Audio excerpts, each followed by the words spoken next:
सरसब्ज़ व शादाब वादियाँ, पुरस्कून झीलें, दिलफरेब आबशारें, बुलंद बाला पहाड़, घने जंगलात और बहते दरिया आज मुसाफरान शौक को कश्मीर की वादियों से उठाकर खूबसूरत और खुश अखलाक लोगों की सरजमीन वादी स्वात में खींच लाए हैं।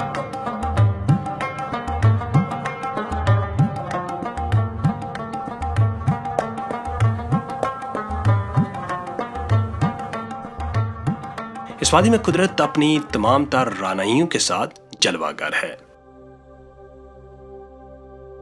स्वात की खूबसूरत वादियों में एक नुमाया नाम वादी कालाम है। वादी कालाम कुदरती हुस्न से मामूर फितरत की फियाजियों का मुंह बोलता सबूत है। इस जन्नत नज़ीर वादी में दस्त कुदरत का एक ऐसा अनमोल शाहकार मौजूद है जिसे जुबान आम में मोहरन झील से मौसूम किया जाता है।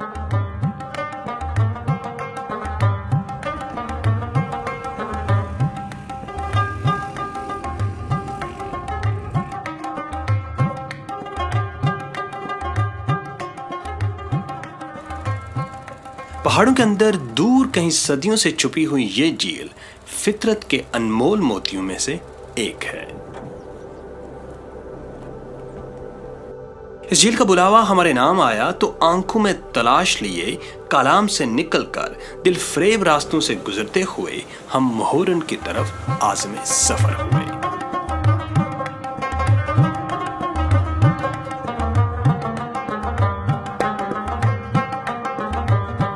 मोहरन कालाम से 40 किलोमीटर की मुसाफत पर शुमाल में वाक़ई है।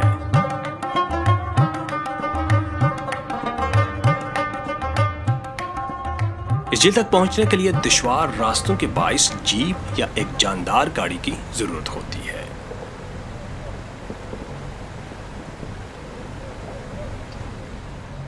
इस कच्ची और शिकस्ता सड़क पर चलते हुए आपको शदीद जिस्मानी मुशक्कत से गुजरना पड़ता है, लेकिन चेहरों पर लगती हुई ताज़ा हवा, पथरीला सा सब्ज मैदान, नीचे बहता हुआ दरिया और नीले आसमान पर उठते बादल आपको सफर की थकन महसूस नहीं होने देते।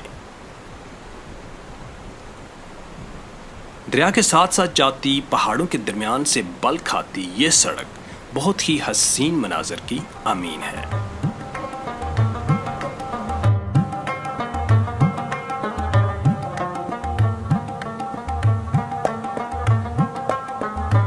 हमारी आंखें इस तिलिस्म नगरी में मजीद कुछ ढूंढ रही थीं कि अचानक हमें एक मजमे के शोर की आवाज़ सुनाई दी। यह मजमा था क्रिकेट के शायकीन का, जिसमें छोटी उम्र के बच्चों से लेकर बड़ी उम्र के अफराद शामिल थे।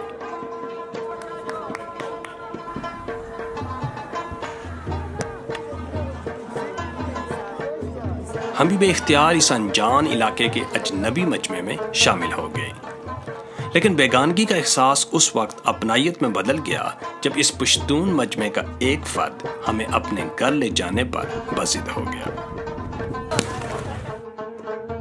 हमारे हजार इनकार के बावजूद न सिर्फ वो हमें अपने घर लेकर गया बल्कि हमारी तवाज़ो भी की। जिस तरह ये इलाका खूबसूरत है, इसी तरह यहाँ के लोग मुहब्बतें बखेरने वाले, प्यार करने वाले और मेहमान नवाज हैं। ये लोग मेहमान नवाजी को अपने फ़राइज़ में सरे फहरिस्त समझते हैं।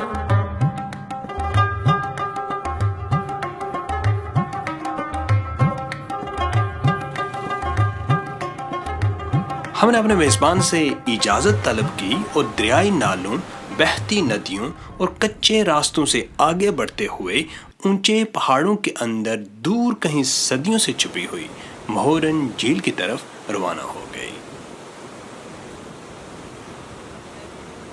मोहरन जाते हुए रास्ते में बहुत खूबसूरत मकामात आते हैं।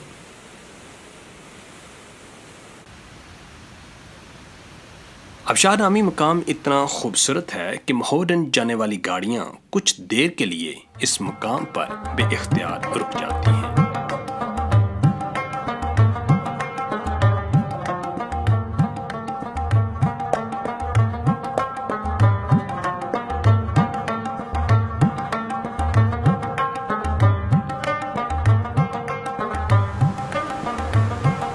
पथरीले मैदान से गुजरते हुए हम एक बार फिर घने जंगल में दाखिल हो गए। ठंडी ठंडी हवाओं के झोंके गाड़ी की खिड़कियों से टकराकर हमें ताजा दम कर रहे थे।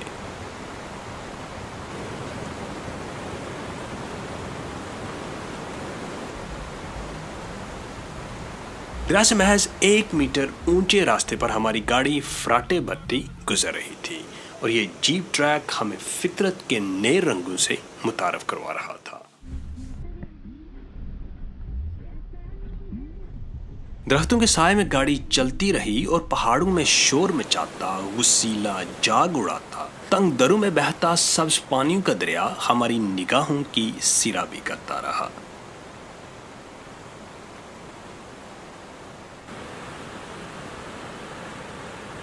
हम नज़ारों के गहरे समंदर में बहते जा रहे थे और दिलफरेब मनाज़र को देखकर हमारे सर बेसाख्ता खिड़कियों से बाहर निकलने लगते।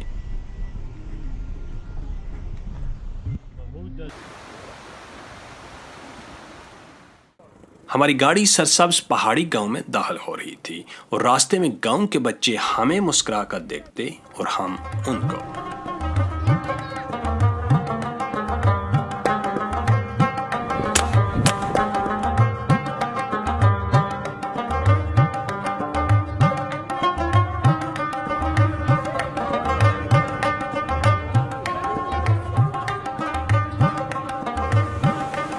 मोहरन झील की तरफ आगे बढ़ते हुए हमें एक और मचलते हुए दरियाई नाले का शोर सुनाई दिया, जैसे कोई दीवाना पत्थरों पर सर मारता हुआ जा रहा हो।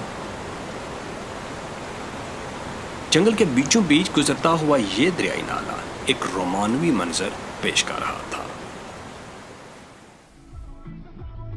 जगह जगह रुकने और इंतहाई खस्ताहाल सड़क की नाहमवारी की वजह से तकरीबन 6 घंटे के थका देने वाले सफर के बाद हम मोहरन झील पहुंच गए।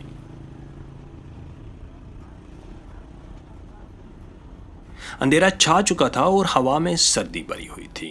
आसमान के स्याह आंचल पर लाखों सितारे बिखरे पड़े थे और पुरइसरार खामोशी वादी में गूंज रही थी। इस गुप अंधेरे में स्वाय चंद हेमों के दूर दराज तक आबादी का कोई नामो निशान नजर आ रहा था। फिर अचानक हमने एक शख्स को अपनी तरफ बढ़ते देखा। इस हंसते मुस्कुराते शख्स ने हमें खुश आमदेद कहा और हेमो बस्ती की तरफ ले गया। इस शख्स से इस अजनबी वादी में हमारी पहली मुलाकात थी, लेकिन उसमें इतनी मेहमान नवाजी और अपनाइयत जैसे हमें सदियों से जानता हो। जब सारा मुल्क गर्मी से बुलबुला रहा होता है, तब भी ये इलाका शदीद सर्दी का मंजर पेश कर रहा होता है।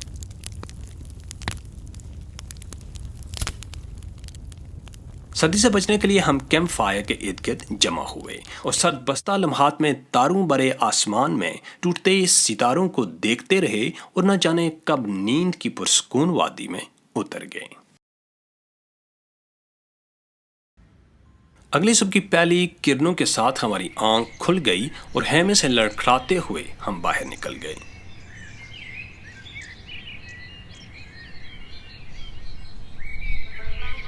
सूरज की धूप आहिस्ता आहिस्ता वादी में उतर रही थी। टहलते टहलते हम नदी के किनारे दरख्तों के झुंड में जा खड़े हुए।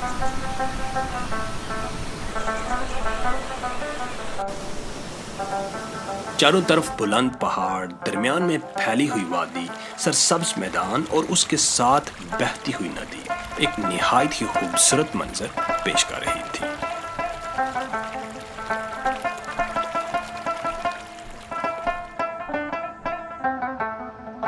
मैदान में दूर तक घास का सब्ज कालीन बिछा हुआ था, जिस पर बेशुमार हेमे नस्ब थे। कुछ देर ही बाद वादी में जिंदगी सांसें लेना शुरू हो गई।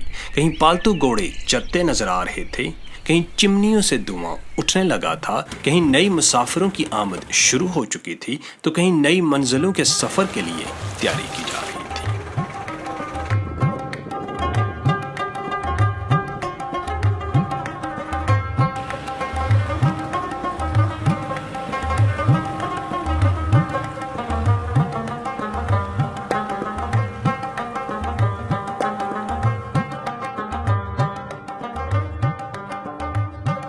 नाश्ते के बाद हमारे कदम खुद ब खुद झील की तरफ उठने लगे।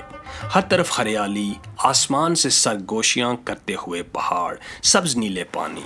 न जाने कितने सालों से ये झील हमारा मन बहलाने की मुंतज़िर थी।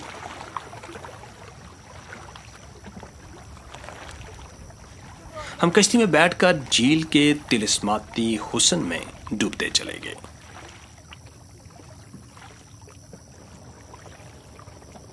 होशरुबा फितरी नज़ारों में डूबी इस झील को देखकर यूं लग रहा था कि जैसे ये झील किसी हुस्न प्रस्त की मुंतजिर हो कि वो इस वीराने में आए और इसका हुस्न देखकर इस पर आशिक हो जाए।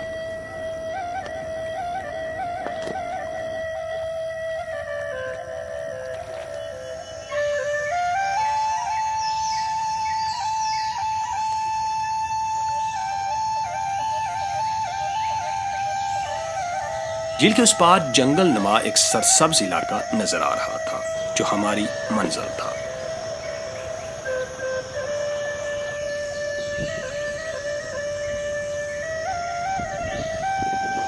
इस झील किनारे बैठकर इंसान अपनी परेशानियां और थकान भूलकर कुदरत के दिलकश नजारों में महव हो जाता है।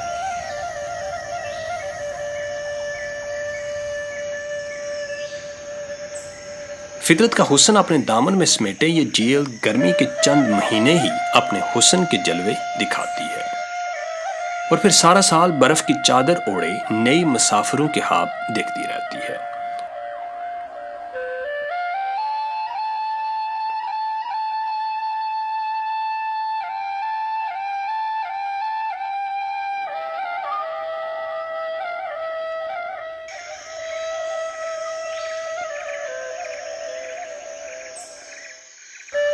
झील किनारे बैठे मेरे अंदर अजीब सी कैफियत पैदा होने लगी। यूं महसूस हो रहा था कि बुलंद बाला इमारतों के दामन में दौड़ती हुई जिंदगी से छुटकारा पाकर अपनी बाकी की सांसें इस तिलिस्म नगरी के नाम कर दी जाएं।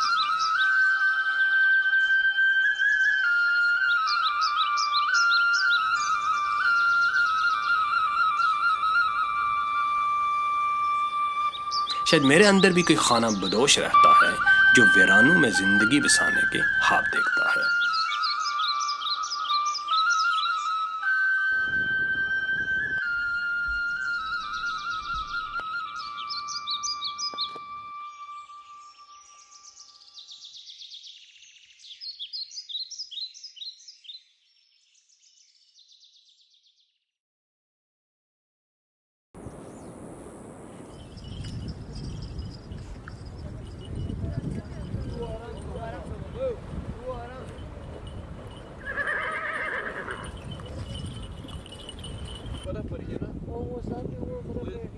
सड़क नहीं जाती उधर गाड़ी नहीं जाता है।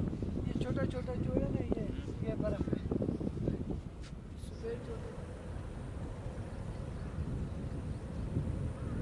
इस हैरत कदा में कुछ हसीन लम्हे गुजारने के बाद आंखों में खूबसूरत ख्वाब बसाए हम जगमगाती बत्तियों के साए में गुजरती शहर की रूखी जिंदगी की तरफ लौट गए।